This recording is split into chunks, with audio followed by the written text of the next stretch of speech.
सबसे पहले हम ये समझते हैं कि वायुदाब क्या होता है। तो धरातल पर या सागर तल पर क्षेत्रफल की प्रति इकाई पर, जैसे कि 1 वर्ग सेंटीमीटर या 1 वर्ग इंच या 1 वर्ग गज पर स्थित वायुमंडल की समस्त परतों के पड़ने वाले भार को हम वायुदाब कहते हैं। समस्त परतें मतलब वायुमंडल की सभी परतें, जैसे शोभ मंडल, समताप मंडल, मध्य मंडल, आयन मंडल और बहिर्मंडल, यानी कि पांचों परतों के धरातल की प्रति इकाई या सागर तल की प्रति इकाई क्षेत्रफल पर जो भार पड़ता है या जो दाब पड़ता है उसको हम वायुदाब कहते हैं। अब ये वायुदाब भिन्न भिन्न स्थानों पर भिन्न भिन्न होता है। इसको हम एक चित्र के द्वारा समझेंगे। देखिए, इसमें आपको कुछ 4 इमेज नजर आ रही है। सबसे पहले यहां पर आपको पर्वत, यहां पठार, मैदान और यहां पर सागर तल।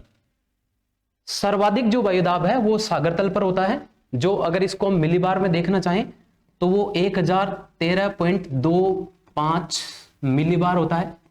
यहां पर हमें एक चीज ध्यान में रखनी है कि वायुदाब को मापने की जो इकाई है वो मिलीबार है, इसलिए यहां पर इसके बाद में एम भी लिखा गया है।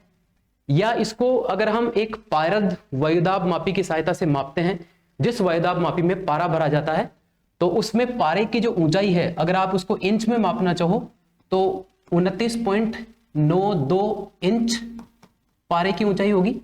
या फिर उसको आप सेंटीमीटर में मापना चाहो तो पारे की ऊंचाई पारद वायुदाब मापी में 76 सेंटीमीटर होगी। तो ये जो सर्वाधिक वायुदाब है वो सागर तल पर होता है, जो होता है 1013.25 मिलीबार। अब यहां से आप मैदानी क्षेत्र की ओर जाएंगे तो वायुदाब थोड़ा सा कम होगा। मैदान से थोड़ा और ऊंचाई पर आप पठार पर जाएंगे तो वायुदाब थोड़ा और कम होगा। और पठार से जब आप पर्वत पर जाएंगे तो ये वायुदाब घट करके और कम हो जाएगा, यानी कि ऊंचाई बढ़ने के साथ साथ वायुदाब जो है वो कम होता जाता है। ये कम क्यों होता है, इसको एक नेक्स्ट इमेज के द्वारा हम समझते हैं। देखिए, यहां पर हम वायुमंडल में ये जो सारी चीजें हैं धरातल पर स्थित हैं, इनको समझने का प्रयास करते हैं। देखिए, यहां से आपको बताया गया है 0 किलोमीटर की ऊंचाई से लेकर 1000 किलोमीटर की ऊंचाई को दिखाया गया है, यानी कि लगभग हमारे वायुमंडल की जो ऊंचाई है वो 1000 किलोमीटर तक है। और यहां पर हम चीजें देखते हैं कुछ, तो आप यहां पे देखेंगे कि ये हमारा कुल वायुमंडल है, उसकी मोटाई है। तो यहां पर सर्वाधिक वायुदाब की जो परतें हैं उनका भार यहां पर पड़ता है। अगर आप थोड़ा ऊंचाई पर जाएंगे तो ये मैदानी क्षेत्र पर थोड़ा कम जो भार पड़ता है। पठारी क्षेत्र पर आप जाएंगे तो वायुमंडल की थोड़ी और कम परतों का भार पड़ता है। और पठारी क्षेत्र पर जाएंगे आप तो वायुमंडल की जो परतें हैं उनका भार कम पड़ता है। यहां से आप ये तीर के निशान से देख सकते हैं कि पर्वत के ऊपर केवल कुल वायुमंडल में से केवल इतनी सी परतों का भार पड़ता है।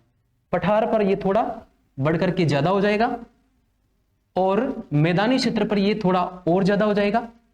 और चूंकि सागर तल सर्वाधिक नीचाई पर है तो यहां पर ये जो दाब वायुदाब है ये सर्वाधिक हो जाएगा, इसीलिए सागर तल पर ये जो वायुदाब है ये सर्वाधिक होता है। अब इसको हम समझते हैं कि जब इतना वायुदाब होता है तो ये हमें महसूस क्यों नहीं होता, क्योंकि वायु का अपना भार होता है और वो प्रत्येक जो वस्तु है उसका उस पर अपना भार डालती है, तो वो हमें महसूस क्यों नहीं होता। तो देखिए, एक सामान्य सी बात है कि जितना वायु भार हमारे शरीर के बाहर की तरफ होता है उतना का उतना वायु भार हमारे शरीर के अंदर होता है। इसलिए दोनों चीजें आपस में बैलेंस होती है और वही बैलेंस होने के कारण ये वायु भार हमें महसूस नहीं होता। लेकिन जैसे ही हम किसी नीचे क्षेत्र से, यानी कि मैदानी क्षेत्र से हम पठारी क्षेत्र पर या पठारी क्षेत्र से हम पर्वत पर जाते हैं तो ये जो वायु भार है ये बाहर की ओर कम होता जाता है, यानी कि वायुदाब कम होता जाता है। लेकिन हमारे शरीर में वायु भार जो है वो या वायुदाब उतना ही होता है, क्योंकि हमारे शरीर के अंदर ज्यादा वायुदाब हो जाता है, बाहर की ओर वायुदाब कम होता है। और वायु का एक नियम है कि वो, या पवन का एक नियम है कि वो उच्च वायुदाब से निम्न वायुदाब की ओर चलती है। और इसलिए जब हम नीचे क्षेत्र से ऊंचाई की ओर या पहाड़ों की ओर जब हम जाते हैं तो हमारा जी मचलना, उल्टी होना या नाक और कान से खून आने वाली बात होती है, जो कम और उच्च वायुदाब के कारण होता है। Thank you.